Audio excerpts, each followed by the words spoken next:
Hello అందరికి ఈరోజు వీడియోలో ఎగ్ దమ్ బిర్యానీ ప్రిపరేషన్. ముందుగా ఎగ్స్ను సాల్ట్ వేసి ఉడికించుకోవాలి. ఆ తర్వాత రైస్ ఉడికించుకోవడానికి మసాలాలు సాల్ట్ వేసి రైస్ను ఉడికించుకోవాలి.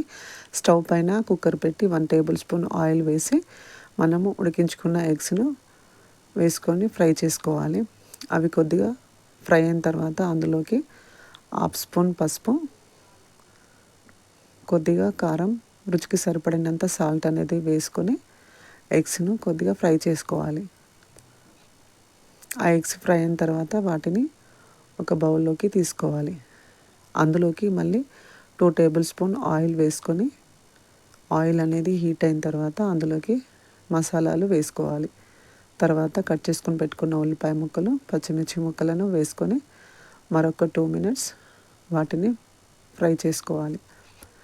అవి ఫ్రై అయిన తర్వాత అందులోకి 1 స్పూన్ అల్లం పేస్ట్, 1 స్పూన్ పసుపు వేసుకొని అల్లం పచ్చివాసన పోయేంత వరకు కలుపుకోవాలి.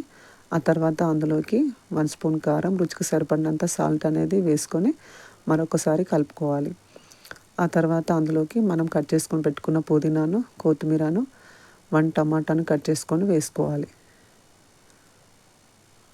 టమాటా మగ్గేంత వరకు ఉడికించుకొని అందులోకి 1 కప్ పెరుగును, 1 స్పూన్ బిర్యానీ మసాలా వేసుకొని ఫ్రై చేసుకున్న ఉల్లిపాయ ముక్కలను వేసుకొని ఒక 2 మినిట్స్ ఉడికించుకోవాలి.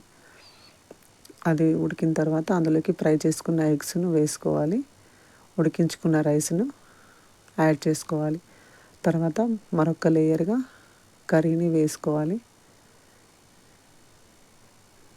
ఎగ్స్ను వేసుకొని మళ్ళీ ఒక లేయర్గా రైస్ అనేది వేసుకోవాలి. రైస్ వేసుకున్నాక అందులోకి కట్ చేసుకొని పెట్టుకున్న కొత్తిమీరను, పుదీనాను, ఫ్రై చేసుకున్న ఉల్లిపాయ ముక్కలను వేసుకొని అందులోకి 2 స్పూన్స్ నెయ్యి అనేది వేసుకోవాలి. ఫుడ్ కలర్ వేసుకోవాలనుకుంటే వేసుకోవచ్చు. నేనైతే వేసుకున్నాను. తర్వాత మూత పెట్టి దమ్ పెట్టుకోవాలి. ఏదైనా బరువు అనేది పెట్టుకొని. సో ఇప్పుడైతే ఎగ్ బిర్యానీ రెడీ అయిపోయింది. చాలా టేస్టీగా, ఈజీగా మనం ఎగ్ బిర్యానీ ఫాస్ట్గా చేసుకోవచ్చు. ఎలా ఉందో కామెంట్ సెక్షన్లో కామెంట్ చేయండి. లైక్ చేయండి, షేర్ చేయండి, సబ్స్క్రైబ్ చేయండి.